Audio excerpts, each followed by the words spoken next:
Bienvenidos a Y Community, mi nombre es Joel y hoy vamos a hablaros de la política monetaria de Bitcoin.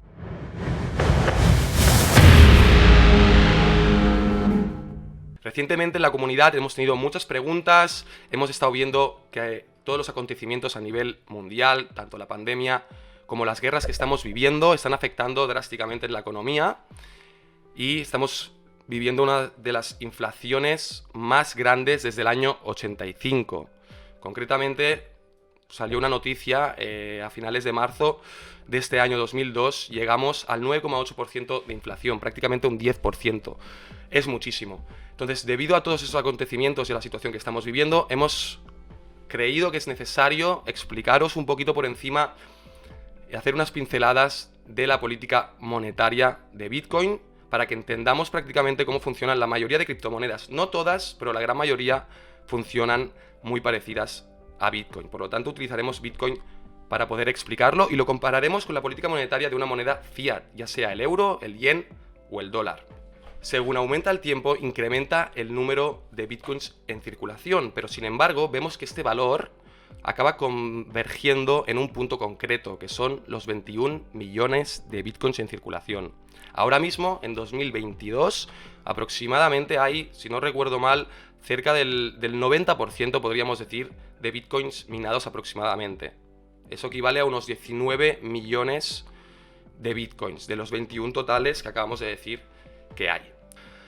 Sin embargo, si lo comparamos con los dólares que hay en circulación, vemos que es una curva, una recta un poco curva, que depende de varios factores, pero fundamentalmente es una curva ascendente. En función de la moneda, del gobierno que hay en cuestión y de algunas otras características que veremos a continuación, esto puede cambiar. Vamos a entrar un poquito más en detalle y para ello empezaremos hablando de la circulación. ¿Qué entendemos nosotros por circulación? ¿Qué es la circulación? Es la cantidad de monedas que hay en un momento determinado.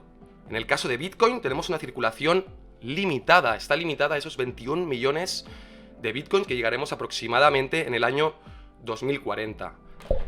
En el año 2040 va a haber aproximadamente el 98% de Bitcoins minados, prácticamente el total. El último 2% restantes no lo vamos a tener en cuenta, pero esta recompensa que obtienen los mineros se va reduciendo cada X tiempo. Este proceso se llama halving. No vamos a entrar en detalle de lo que es el halving, pero simplemente debemos entender que cada vez se minan menos Bitcoins diarios, por lo tanto se va a tardar más en llegar a la totalidad de Bitcoins que haya en circulación. Pero vamos a hablar de que en 2040 prácticamente van a estar todos los Bitcoins, el 98% en circulación. En el caso de Fiat, estamos hablando de una circulación que es ilimitada. En 2018 había aproximadamente 80 trillones de dólares en circulación en todo el mundo. Sé que es una cifra un poco absurda, pero se acerca más o menos sobre esa cifra. Y actualmente en 2022 hay más de 120 trillones de dólares en circulación. Esto no ha sido siempre así, ya que en el año 71 Nixon tomó una decisión muy importante, que es que separó el dólar del patrón oro. Hasta esa fecha podríamos decir que la política monetaria del sistema fiat, en este caso del dólar, que es el que estamos hablando, se parecía mucho a la de Bitcoin, ya que iba en relación a la cantidad o a las onzas de oro, iba en relación al oro. Cuando Nixon toma esa decisión y el dólar ya no va en función a algo tangible como es el oro es algo tangible, es algo que podemos medir la cantidad total de oro que hay en el mundo. Sí que es cierto que se va minando nuevo material cada día, pero en el momento de medirlo hay una cantidad total, es algo limitado. Entonces podríamos decir que se parecería más a la gráfica que vemos de Bitcoin en circulación que a la que vemos a la derecha. Pero esto cambió en el año 71 cuando Nixon tomó la decisión, no él obviamente, pero a través de la Fed, de la Reserva Federal de Estados Unidos y otras entidades tomaron esta decisión de separar el patrón oro del dólar. Y esto conllevó a un sistema y a un entorno inflacionista que veremos a continuación. Ahora vamos a hablar un poquito del valor en ambos escenarios. ¿Cómo afecta? ¿Qué pasará en 2040? ¿Cuántos trillones de dólares habrá en circulación? No lo sabemos. Lo que sí que sabemos, sin embargo, es la cantidad de bitcoins que tendremos en circulación en 2040. Vemos que en pocos años ha aumentado muchísimo la cantidad de dólares, como acabamos de comentar, y todo esto es debido también a la crisis que vivimos en 2008, con Lehman Brothers y la burbuja crediticia. Parte de las medidas que se optaron fue la impresión de dinero. Y podemos decir que a corto plazo fue una solución que nos ayudó a salir de esa crisis. Entonces vemos que teniendo el mismo dinero hoy que en 2040, la misma cantidad, si la cantidad total en circulación ha aumentado, el valor de mi dinero ya no es el mismo. A esto se le llama inflación. El precio de las cosas suben sin que suba su valor. Si yo a fecha de hoy, vamos a poner un ejemplo, con 100 dólares o 100 euros me puedo comprar 100 cafés, si hay una inflación del 10%, vamos a poner, al cabo de un año, con esa misma cantidad de dinero, con esos mismos 100 dólares, solo podré comprar 90 cafés. Por lo tanto, con la misma cantidad de mi dinero, lo que he perdido es poder adquisitivo. Cuando se aumenta el número de dinero que hay en circulación en un sistema, lo que estamos creando es un entorno inflacionista. El valor de las cosas decrece. Contra más dinero hay en circulación, más cuestan las cosas. Sin embargo, si vemos la circulación de Bitcoin, estamos en un entorno que va a haber una cierta inflación, ya que queda alrededor de ese 10% que hemos comentado de Bitcoin para minar. Pero sin embargo, eso tiene un límite, que es ese 2040, donde la cantidad total de Bitcoins ya estará en circulación. Si nosotros tenemos X cantidad sobre el valor total de Bitcoins que hay en 2040, vamos a poner por ejemplo que tenemos un 5% del valor total de los Bitcoins que hay, en 2060, 2070, 2080 va a haber la misma cantidad total de Bitcoins en circulación, por lo tanto, mis ahorros van a ser constantes. Si el total es constante y yo no me he gastado dinero, mis ahorros también van a ser constantes, ya que la cantidad total, ese 5% respecto al total, va a ser el mismo. Por lo tanto, podríamos decir, en este caso, en el caso de Bitcoin, que el valor es constante. Esto puede parecer un pequeño detalle, pero no lo es en absoluto. Imaginémonos que yo soy un pensionista y que llevo toda la vida ahorrando dinero y llego a la edad de jubilación con una cantidad de ahorros determinada. Al dejar de trabajar, a mí me interesa que estos ahorros conserven su valor lo máximo posible. Sin embargo, si el Estado va imprimiendo dinero, lo que están haciendo realmente es robar capacidad adquisitiva a los ahorradores. Porque yo veo que de ese 10% que tenía de poder adquisitivo, vamos a poner un ejemplo, soy China, soy un país muy potente y tengo un 10% del valor total de dólares en el 2018, yo tengo un 10%. Como hemos visto, 2018, un 10% son 8 trillones de dólares. Si yo mantengo esa cantidad de dinero hasta 2040 o 2022, vamos a poner el ejemplo de la fecha actual, donde hay 120 trillones de dólares, ese 10% ya pasa a ser un 6-7%, porque el total de monedas que hay en circulación ha aumentado drásticamente. Por lo tanto, me están robando poder adquisitivo. Quizás es una forma un poco controvertida de decir esto, pero seguro que para los pensionistas no lo es. Más a nivel social, uno tiene que tener en cuenta cómo va a evolucionar el valor del dinero que tenga ahorrado, teniendo en cuenta la política monetaria que se use en el gobierno. Si yo escojo Bitcoin, en cambio, como lugar en el que tener mis ahorros, yo sé que ese valor de Bitcoin va a ser estable, y concretamente será muy estable a partir del 2040, donde estará prácticamente toda la cantidad de Bitcoins en circulación.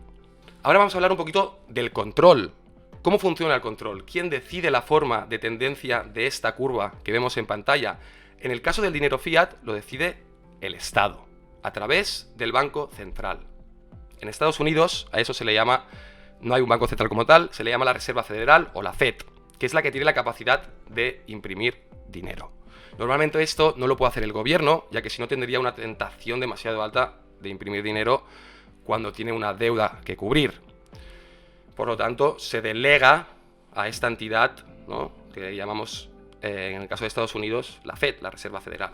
En cualquier caso, vemos que el control lo tiene el Estado, delegado en la autoridad del Banco Central. Pero fundamentalmente, digamos que hay humanos, hay personas detrás. Sin embargo, en el otro lado, en el lado de Bitcoin, vemos que el control de esta curva es un control determinista. Viene determinado por un algoritmo. Esto es muy importante, porque si yo estoy haciendo planes a largo plazo en relación a mis ahorros, a mí me interesa saber cuál es el ritmo de crecimiento de las monedas que va a haber. Yo no voy a actuar igual si espero una inflación del 2% anual que si espero una inflación del 10% anual. Las medidas que tomaré seguramente en base a mis ahorros serán totalmente distintas. Y esta decisión la va a tomar un banco central en su turno, que va a ser elegido por unas personas de aquí 20 años que yo desconozco totalmente cuál será esa situación. No sé cuál va a ser la política monetaria del gobierno que esté en el poder de aquí 20 años. Por otro lado, tengo total y absoluta seguridad sobre cuál va a ser la política monetaria de Bitcoin en 2040, porque viene determinada por un algoritmo. No hay ninguna persona o una opinión o unos valores o criterios o una ideología detrás determinada que haga que tome una decisión más o menos inflacionista. Pero en el caso de Bitcoin, yo ya lo sé de entrada. Yo sé que cuando entro en el mundo de Bitcoin, sé que hay una política monetaria concreta que me lleva a un escenario de circulación limitada a 21 millones con un ratio de crecimiento concreto, algorítmico y que yo sé de entrada. Ahora a continuación vamos a tratar de ver un poco los beneficios y los riesgos que conllevan cada uno de estos dos sistemas diferentes. Voy a intentar exponerlo de la manera más objetiva posible, pero yo no soy experto, yo no soy economista. Voy a intentar daros mi punto de vista, pero obviamente os recomiendo que vosotros hagáis vuestra propia labor de investigación y os informéis por vuestra cuenta. Vamos a exponer un poco las ventajas y las desventajas que nos ofrecen ambos sistemas. En el caso del dólar, una de las ventajas que podríamos decir es la capacidad de estimular la economía. Hablando de las ventajas, en el caso del dólar, podríamos decir que este sistema, este tipo de política monetaria, tiene la capacidad de estimular la economía. Como podemos recordar, la crisis de 2008 con Lehman Brothers y toda la burbuja crediticia que vivimos se pudo solventar. La solución, ¿cuál fue? Fue imprimir dinero. Hemos de ver cómo esto va a afectar a largo plazo, pero a corto plazo digamos que salimos del bache. Las cifras generales de la gente en paro, del Producto Interior Bruto de Estados Unidos o de muchos países europeos ha mejorado. Esto no lo podemos negar. Y en parte mejorado gracias a la capacidad que tiene el gobierno de inyectar dinero en la economía, de modo que pudo contrarrestar un poco la situación a corto plazo. Habrá gente que estará más de acuerdo o menos desacuerdo con que realmente salimos de esa crisis, habrá personas que realmente les afectó muchísimo y que no lo ven así, pero a nivel de datos está ahí. Salimos de la crisis, el paro se redujo y los números del Producto Interior Bruto de Estados Unidos o de países europeos así lo respaldan. Por otro lado, esto sería una desventaja en el caso de Bitcoin, ya que no se puede estimular la economía. Esto lo planteamos como una desventaja, pero realmente puede haber muchas opiniones diversas que ya van un poco según la filosofía y la ideología de cada persona. Ya que en el caso de Bitcoin que no se pueda estimular la economía de esta manera, hace que sea un crecimiento mucho más orgánico, mucho más natural. Y que si yo tomo una mala decisión con mi dinero, o un Estado o un gobierno toma una mala decisión y se gasta más dinero del que puede asumir, pues eso tendrá unas consecuencias y tendrá que responsabilizarse y asumir dichas consecuencias. No podrá coger la máquina mágica de imprimir y solucionar ese tema. Por lo tanto, eso sería un crecimiento mucho más orgánico. Pero en este caso lo vamos a poner como una desventaja, ya que no tiene esa capacidad de estimular directamente la economía como lo tiene la política monetaria del sistema de cualquier moneda fiat. Lo que quiero principalmente es que veamos la diferencia clara que hay entre estas dos para que la gente entienda que realmente es muy distinta la forma filosófica que hay detrás de Bitcoin comparada con la que hay detrás de una moneda tradicional. Desventajas. Vamos a hablar un poco de las desventajas que nos ofrecen ambos sistemas. En el caso del dólar, vemos que hay un riesgo elevado de hiperinflación. Hemos hablado de que es una política monetaria inflacionista, pero el riesgo de hiperinflación es un riesgo bastante elevado. Y aquí podemos hablar de la situación que hemos vivido en países de Latinoamérica como Venezuela o hace unos años más atrás, una de las devaluaciones más grandes que ha habido en la historia de cualquier moneda, que pasó en la República de Zimbabue, donde se llegaron a imprimir billetes de trillones de dólares, billones de dólares, incluso yotatrillones, cantidades absurdas. Todos recordaremos las imágenes que ya sean por internet, por la tele, hemos visto en Venezuela gente yendo a comprar alimentos básicos, leche, con bolsas de dinero, porque se ha devaluado tanto su moneda que necesitan cantidades absurdas para poder pagar un bien básico. Entonces, básicamente lo que ocurrió en la República de Zimbabue fue que el gobierno no pudo asumir su deuda, pero si este tiene las llaves de la impresora, la tentación de imprimir dinero para salir del problema es muy grande. Entonces, en vez de tener una recta, lo que ocurre es que tenemos una curva exponencial, como vemos en pantalla, donde el valor de las monedas en circulación se dispara drásticamente. Estoy perdiendo mucho valor con el paso del tiempo y si esto se descontrola lo que ocurre es que tengo un problema social muy grave, ya que la gente deja de poder comprar cosas básicas como comida, alojamiento o la enseñanza. Y esto es un riesgo muy fuerte que tiene este sistema monetario. Lo contrario podríamos decir en el caso de Bitcoin, ya que como bien dice nuestro compañero de Cripto Español, que gran parte de la información que estamos dando en este vídeo ya la comentó nuestro compañero que tiene un canal en YouTube y que lleva más de 5 años explicando esto, pero nosotros hemos querido actualizarlo con los datos oficiales que tenemos ahora en 2022, porque si hace 4 o 5 años él ya podía predecir cierta inflación, lo que estamos viviendo es mucho mayor a lo que realmente podíamos haber predicho un tiempo atrás. Así que aquí podríamos definirlo en el caso de Bitcoin como que hay mucho menor riesgo de burbujas crediticias. Entonces podríamos extendernos mucho más, pero esto es una disciplina económica entera. Yo no soy ningún experto. Quien esté interesado tiene aquí un mundo donde investigar. Pero para finalizar podríamos resumirlo con la ideología que hay detrás de uno y de otro. La ideología que hay detrás del dólar, de la política monetaria del sistema fiduciario o de cualquier moneda fiat es una ideología, podríamos decir, intervencionística. El poder recae en el Estado. Hay un personaje muy famoso que se llama Keynes.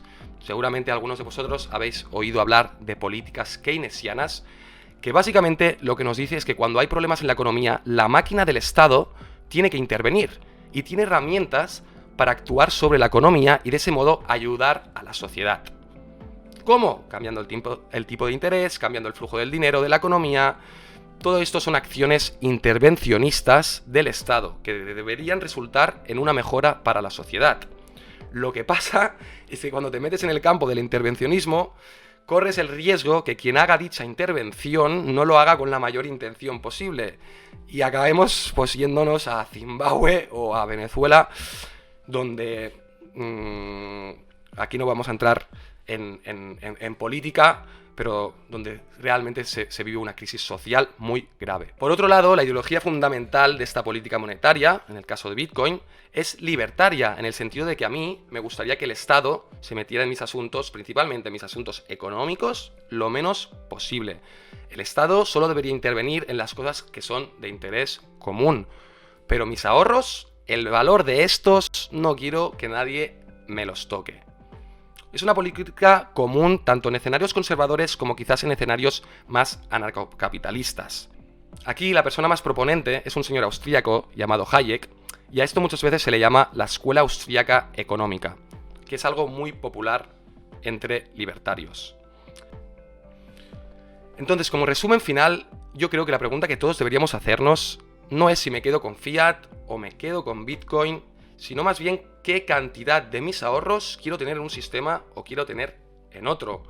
El futuro es incierto, estamos viviendo tiempos muy difíciles, pandemia, guerras, etc. Y realmente no sabemos qué va a ocurrir de aquí al 2040.